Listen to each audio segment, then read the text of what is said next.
Pertama-tama, saya akan menjelaskan tentang apa itu HRIS. Apa itu HRIS?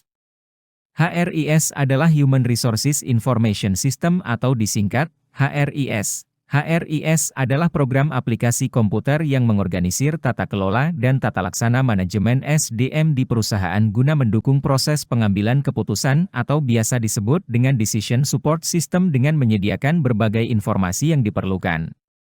Di sini saya akan menjelaskan tentang fungsi dari HRIS. Fungsi dari HRIS, yang pertama yaitu perekrutan dan penerimaan, recruiting and hiring. Kedua, yaitu untuk pendidikan dan pelatihan. Ketiga, yaitu untuk sebuah manajemen data. Dan yang keempat, yaitu penghentian dan administrasi tunjangan. Itu adalah fungsi dari HRIS. Lanjut ke slide selanjutnya. Subsistem berdasarkan input. 1. Subsistem, Sistem Informasi Akuntansi, SIA. SIA menyediakan data akuntansi bagi HRIS sehingga database berisi gambaran yang lengkap dari sumber daya personil baik keuangan maupun non-keuangan. 2. Subsistem penelitian sumber daya manusia. Berfungsi untuk mengumpulkan data melalui proyek penelitian khusus. Contoh, penelitian suksesi, succession study, analisis dan evaluasi jabatan, job analysis and evaluation, penelitian keluhan, grievance studies. 3. Subsistem intelijen sumber daya manusia. Berfungsi mengumpulkan data yang berhubungan dengan sumber daya manusia dari lingkungan perusahaan yang meliputi intelijen pemerintah, intelijen pemasok, intelijen serikat pekerja, intelijen masyarakat global, intelijen masyarakat keuangan, intelijen pesaing. Data-data tersebut diolah akan menghasilkan sebuah output.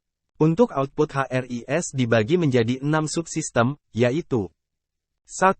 Subsistem perencanaan kerja, merupakan informasi yang dibutuhkan oleh manajer atas untuk kebutuhan tenaga kerja dalam jangka pendek dan jangka panjang. 2. Subsistem perekrutan, merupakan informasi-informasi yang dibutuhkan untuk pengadaan tenaga kerja eksternal maupun internal. 3. Subsistem manajemen angkatan kerja, merupakan informasi yang dibutuhkan untuk mengelola sumber daya manusia di dalam organisasi. 4. Subsistem tunjangan, merupakan informasi tentang penggajian dan kompensasinya yang meliputi kehadiran, bonus, gaji karyawan. 5. Subsistem benefit, meliputi benefit yang diterima oleh karyawan. 6. Subsistem pelapor lingkungan, merupakan informasi ini berhubungan dengan keluhan-keluhan kecelakaan selama kerja, kesehatan karyawan dan lingkungan kerjanya. Berikut adalah data yang dibutuhkan oleh HRIS. 1. SIA, menyediakan data akuntansi bagi HRIS, sehingga database berisi gambaran yang lengkap dari sumber daya personil baik keuangan maupun non-keuangan. 2. Penelitian SDM, berfungsi untuk mengumpulkan data melalui proyek penelitian khusus. 3. Intelijen SDM, berfungsi mengumpulkan data yang berhubungan dengan SDM dari lingkungan perusahaan.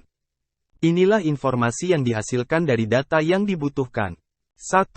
Subsistem perencanaan kerja, merupakan informasi yang dibutuhkan oleh manajer atas untuk merencanakan kebutuhan tenaga kerja dalam jangka pendek dan jangka panjang. 2. Subsistem perekrutan, merupakan informasi-informasi yang dibutuhkan untuk pengadaan tenaga kerja secara eksternal maupun internal. 3. Manajemen angkatan kerja, merupakan informasi-informasi yang dibutuhkan untuk mengelola SDM di dalam organisasi. 4. Subsistem tunjangan, merupakan informasi tentang penggajian dan kompensasinya yang meliputi kehadiran dan jam kerja.